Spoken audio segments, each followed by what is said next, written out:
Louisville, please stand up and make some noise for Miss Martina Vandenberg.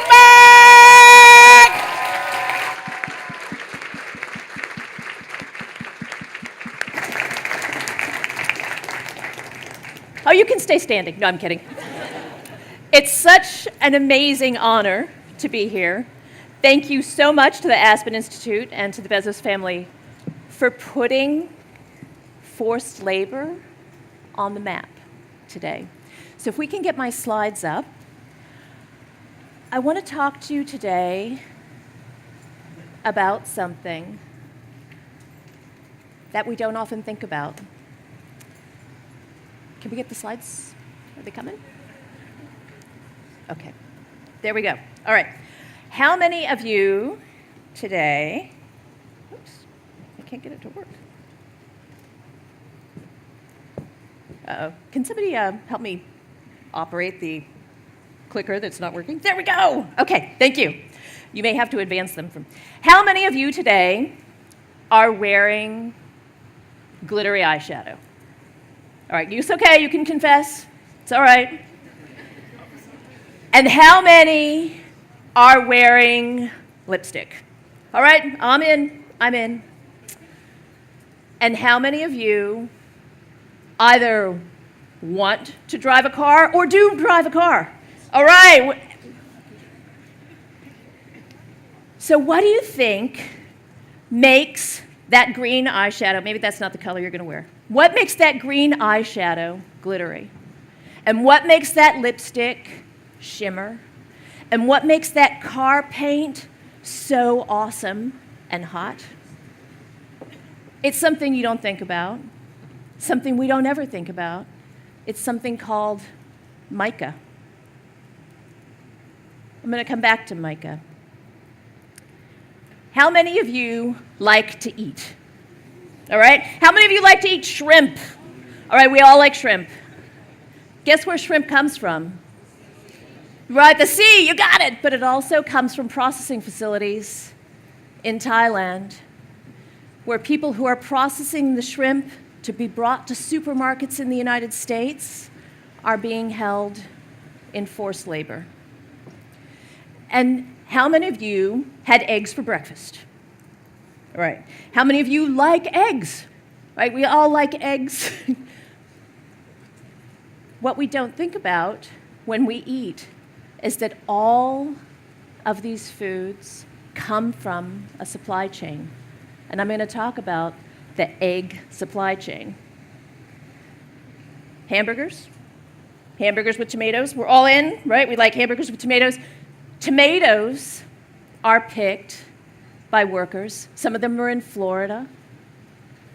Some of those workers in Florida are held in conditions of severe labor exploitation and even forced labor. Here in the United States, all the things that we're eating, the things that we're wearing, the cars that we're driving, even, frankly, the clothes that we're wearing are tainted in the supply chains by forced labor. So I tell you this not to make everyone feel paralyzed and distressed, but just to say that even locally here in Louisville, the forced labor of children in India, of workers in Thailand, the forced labor is in all the products we're using. The International Labor Organization has an estimate on forced labor.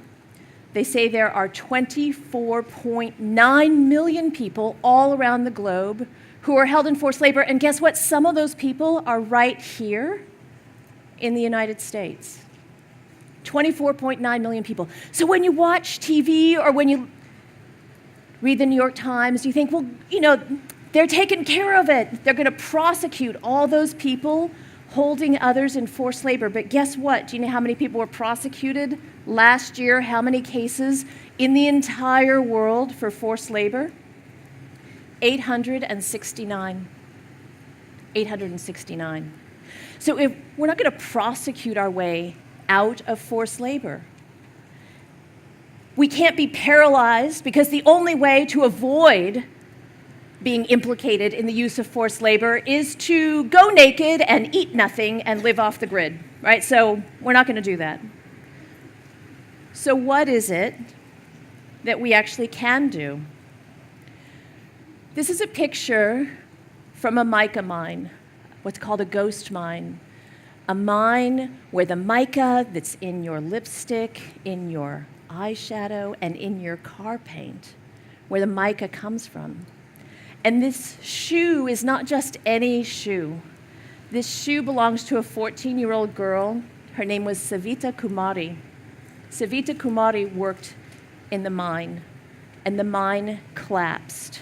And Savita Kumari died in the mine because she was a child working in illegal mines to harvest the goods that end up making our cars glitter and shine. Here in Louisville, in Washington, D.C., where I'm from, all over. In many parts of the world, people actually pay to get a job. Right here, if you want a job, you go, you sign up, you put in your application, it's a done deal, and they pay you. In many parts of the world, you have to pay for a job. You buy a job. If you're in Nepal, you pay a labor recruiter in your village an enormous amount of money, and you don't have that money, so you borrow it. You leverage your family farm. You leverage your family's home. You sell your mother's jewelry so that you can get a good job abroad because there's no job for you in Nepal. So you have bought that job, but now you're in debt. And so when you get to that final place of work, whether it's the Middle East or another part of the world, you finally get to that place and you think, okay, now I'm going to earn some money. All you're doing is paying back the debt. And you can't leave because you're paying back the debt. And in some cases, you can't leave because the employer says, no way, I won't let you go. It's this lack of choice. People can't leave the jobs that they bought, right? Who buys a job? But that's how it works for so many people around the world. I talked about eggs, right? Many of you remember the stories about unaccompanied minors coming across the border. So what happens to those kids? In one case, right here in the United States, those kids ended up working on industrial egg farms to make the eggs, to gather the eggs that you maybe ate for breakfast a few years ago. These weren't little mom and pop egg farms with a couple of chickens. These were industrial egg farms in the United States, and the people working in them were kids your age who had come across the border as unaccompanied minors, who expected to be protected, who had come from Guatemala, and instead were trafficked right here in the United States. They lived in complete squalor in Ohio. They lived in a mobile home with no heat and no water, and the only reason they were ever found, because no one was paying attention, was because a neighbor realized they had nothing to eat and occasionally would bring them some pizza. And then one person finally gave a phone to one of these kids, and he called his uncle who was in the United States and said, "Why didn't you come and get me?" It was because the traffickers had tricked the US government into handing these Guatemalan children over to traffickers who held them in forced labor. Those children worked in a factory in the United States all day, and they were paid nothing. As I said, almost no one is prosecuted. Luckily in Ohio, the perpetrators were prosecuted, but almost no one is prosecuted. In the United States last year, there were 16 prosecutions for forced labor in the entire country. So what's happened is trafficking survivors are coming forward and they're saying, the government's not going to do it. I'll do it myself. I'll take my trafficker to court. Can you just imagine the amount of courage that it takes to say, I'm going to go to court by myself and I'm going to fight back? But that's what they're doing, not just here, but around the globe. trafficking survivors are taking it in their own hands. And they're also writing books. So this is a book literally hot off the presses. This is a book by Vanek Prum. Vanek Prum is a man from Cambodia whose wife was pregnant and he had no money to pay for the birth of his own child. And so a labor recruiter said to him, "No problem, we'll get you a great job." So he went, thinking he would get a great job, and he was planning to work for just a few months on a fishing boat, the kind of boat that harvests the shrimp and the fish that we all eat. So Vanek Prum thought, a few months on the boat, I'll earn enough money, it'll be fine. You know how long he was on that boat? 4 years. And when he finally managed to swim to shore, using a kind of buoy because he didn't actually know how to swim, he got to the shore, he surrendered to police, and they sold him to another trafficker who put him in forced labor on a farm in that other country, in Malaysia. He finally got away, but he became an amazing artist. This is actually a graphic novel. The way he survived on those boats while he was being held in forced labor, fishing for the fish that we eat. He became a tattoo artist, and he made tattoos on the arms of all of his fellow shipmates. He made a little tiny bit extra money by doing that, but it also kept him sane. And when he got back to Cambodia, he decided, my family will never understand what happened to me. No one will ever understand what happened to me. And so I am going to draw pictures so that my family can read and see the images of what I experienced. His family just thought he disappeared for 5 years and didn't care about them. He was actually being held as a prisoner on a ship.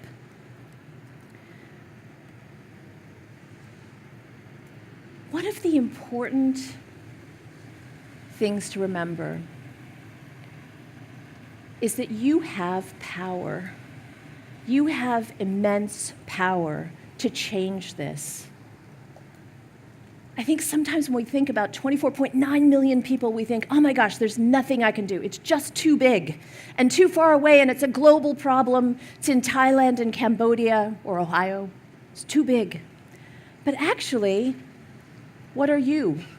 You are all consumers, right? You have immense power as consumers to tell companies, to tell corporations, this is not acceptable. This is not okay. So what students at the University of Michigan did was say, we don't want the tomatoes on our burgers to come from farms where the workers are not respected. We don't want to eat food that is produced by a corporation where the workers' rights are not honored and respected. So there's an organization in Florida called the Coalition for Immokalee Workers, and the Coalition for Immokalee Workers, seeking to end forced labor and exploitation in the American supply chain, created what was called the penny a pound fair food program. So workers who are harvesting enormous buckets of tomatoes in the fields in Florida get an extra penny a pound. The workers get the money directly as a way of preventing exploitation. Some companies have signed up to go with fair food program, and some haven't. And one of them was a restaurant, Wendy's. They didn't sign up. And so the students at the University of Michigan started a protest in 2016 and said, we don't want this company on our campus if they're not going to watch for the rights of workers in the fields. And I just saw on Twitter yesterday, that company has now been kicked out of the food court. Students have power, but you have to ask the questions. Because what this is really about at bottom is money. This is about money. It's about $150 billion. So the ILO says that forced labor all around the globe produces about $150 billion in profits. So my challenge to all of you, I challenge you to raise awareness around forced labor in global supply chains and American supply chains, and resist the abuse that pervades our clothing, our food, and so many of the products that we consume every day. This is the challenge. Martin Luther King Jr. said, "The arc of the moral universe is long, but it bends toward justice." And so my challenge to all of you is to bend the arc. And with that, I will take questions. Yeah.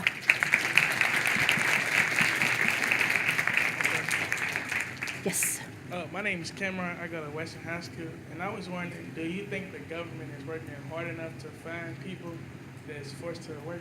So that's such a good question, whether the government is working hard enough to find people. You know, Steph, who was on stage before, said data matters. Data matters a lot, and we watch the data very, very closely.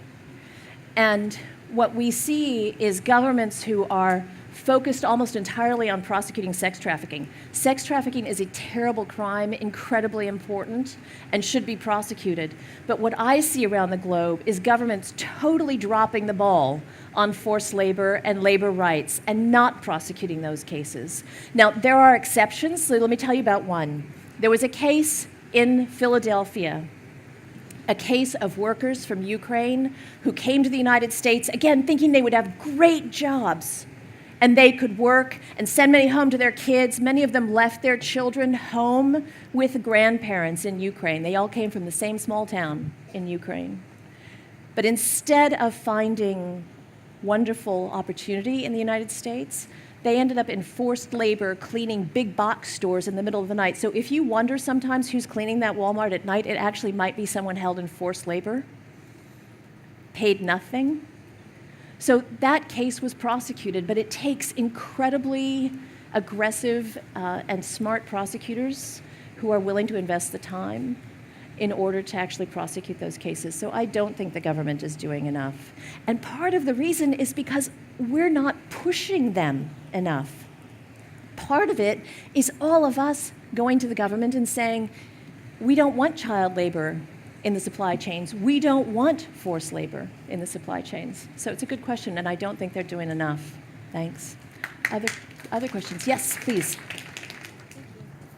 Hi, I'm Michaela Davis. I'm from Moore High School. Hello, everybody, again. Hello. Okay, I'm going to date back on a little bit of history. Since you did, I think immigration and human trafficking go in hand. Let me open up my handy-dandy book. Okay, so I did want to touch bases on the Chinese Exclusion Act of 1882, making them obtain the certification for the Chinese government that would qualify them to live here.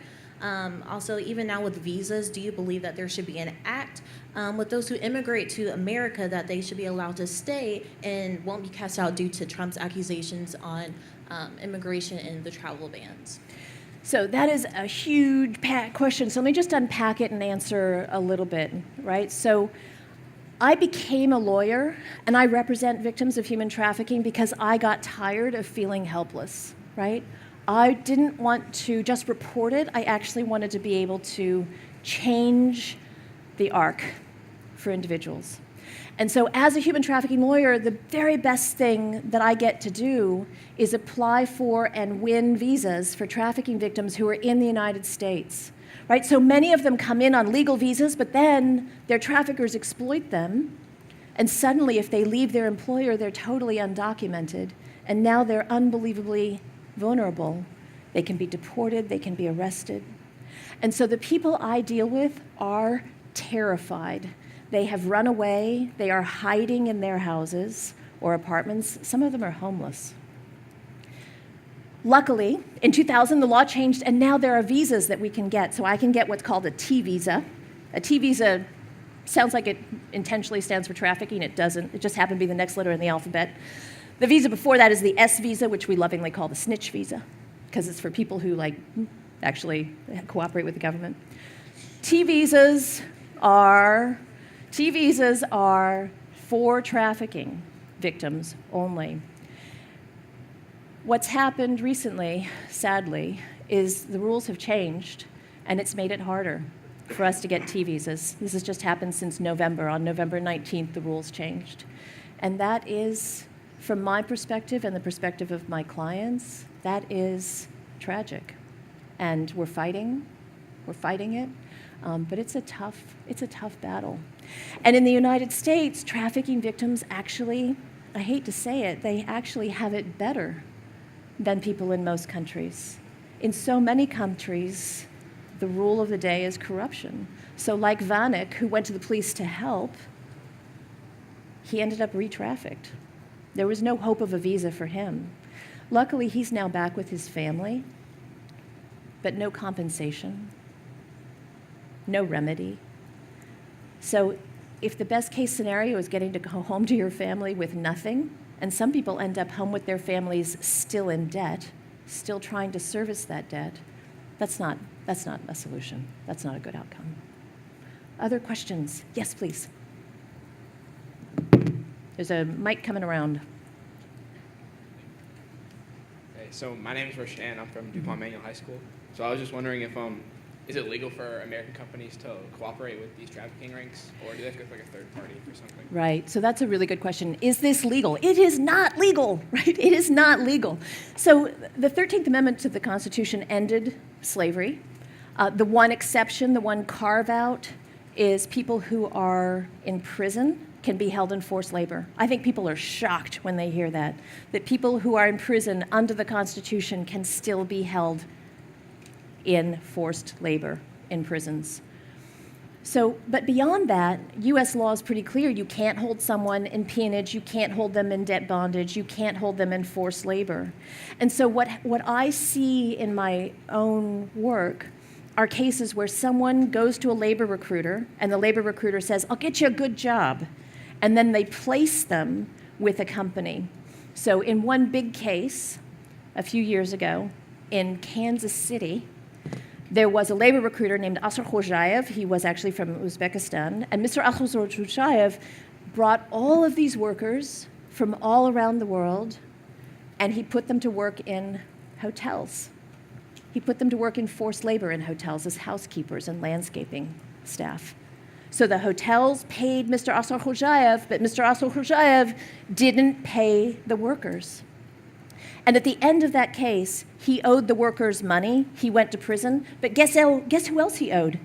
He owed the IRS nearly $600,000, because if you're a company like this labor recruiter and you're not paying your workers, you're also not paying the IRS, right? So I think what has been problematic is that U.S. companies don't have a lot of visibility into their supply chains, right? What they say is, we can look down one tier or we can look down two tiers, but they don't look all the way down to the mica mine where Savita dies in a mine collapse to see whether there is actual abuse at that level. So we need to have a huge change so that companies realize. I'll give you an example. A friend of mine was getting married, and she wanted an engagement ring. So we went to a store, and she was looking at engagement rings, but I was a human rights lawyer, and I was kind of bored looking at engagement rings. So she's off looking at the rings, and I said to the guy behind the desk, where do these diamonds come from? How do you know they weren't mined by children? How do you know they aren't conflict diamonds? How do you know they weren't mined by people held in forced labor? And that company was on notice because someone had asked before me. Someone had already asked that question, and that guy pulled out a memo from under the counter, which had clearly been sitting there, a 47-page memo talking about how they sourced their diamonds. But you have to ask. You had a question. Yeah. Okay, so my name's Chris. I'm from Central. What's the best way to go after big companies and still come out of it safe? Still come out of that safe, or whatever you want to call it, and still get your point across, because they are big companies and we are just high school students. Oh, no, you have a lot of power. You're not just high school students. You have a lot of power because you're buying the cars. You're buying the makeup. You're buying the lipstick. Again, maybe not that funny green color I showed you, but nevertheless, like, you have power because you are their market. Right? So if you go to a company and you ask them, have you looked into your supply chain? Send them a letter. Have you looked into your supply chain? Do you remember years ago there was the Rana Plaza collapse where all those workers in Bangladesh were working in a factory and the entire factory collapsed on their heads and they died? So what's happened since then, right? There were labels for US companies found in that collapsed building. But we have to ask. So what I'm saying is, are you, do you own the company? No. But do they listen if there is an uprising? Well, yeah, because the University of Michigan students just got somebody kicked off their campus. And that's power, right? Yes, you had a question, please. It's coming right there. Hi, my name is Muna. I'm from TAP. I want to refer back to the question you asked about, the statement you made about prisoners being held captive. Mm-hmm. What about the prisoners that are, innocent? Why would they be held and forced to do labor? So it's the people who are held in forced labor who are in prisons are people who've already been adjudicated guilty, right? So they've already been found guilty and they're sitting in prison. And they're making underwear for Victoria's Secret. There was an article in The Economist several years ago about what prison laborers are making. It's not just license plates. They're making products that we buy and use. It's a multi-million dollar business in the prisons. But there's another piece of this that your question sort of gets to, which is people held in immigration detention, right? Because people in immigration detention are being held in private prisons, right? They're being held in prisons that are owned by enormous corporations. Those individuals who are held in immigration detention, they've committed no crime, right? They actually haven't been adjudicated guilty of anything. All they've done is cross the border and they're now waiting for an asylum hearing. But those are a perfect example of people who have brought their own cases. And so those immigration detainees have brought class action lawsuits in the federal courts alleging that they're being held in forced labor. They're forced to clean the prisons. There was evidence that was alleged in one case that was brought in Colorado, a huge detention facility filled with immigration detainees, and guess how many janitors they had? One. The allegation was they had one janitor because the impression was, the plan was that the workers themselves would be the detainees, that they would do all the work. So there are big lawsuits now pending against these large corporations that run the immigration detention centers for exactly that reason. So if you want to change the 13th Amendment to the Constitution on prison forced labor, that's a big challenge. But I think we can look at smaller challenges where you have an impact because of your consumer voice. And I'll say one other thing. There is power in other ways, too. There was a group of nuns, for example, who worked with churches. The churches bought shares, they bought stock in certain companies, and then the nuns went to shareholder meetings and said, by the way, corporation, we represent $1 billion of your shares, and we want you to change. Right? The nuns took a vow of poverty. They didn't own those shares.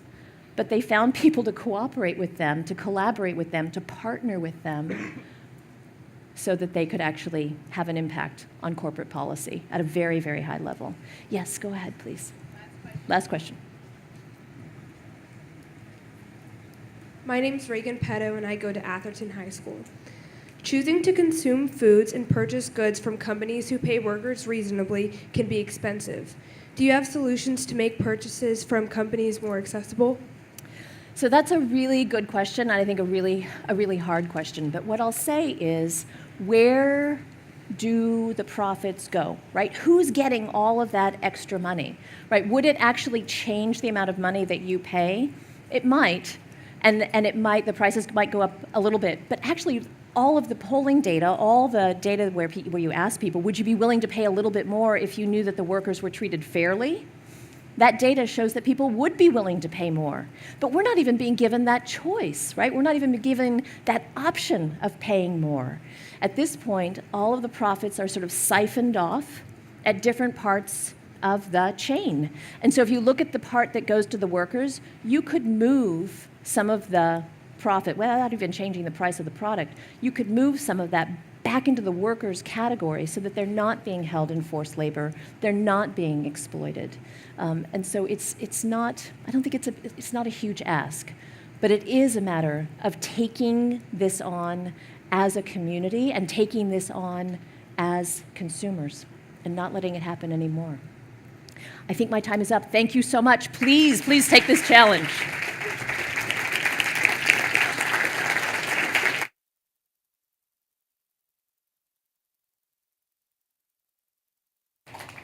Y'all give it up one more time for Miss Vandenberg.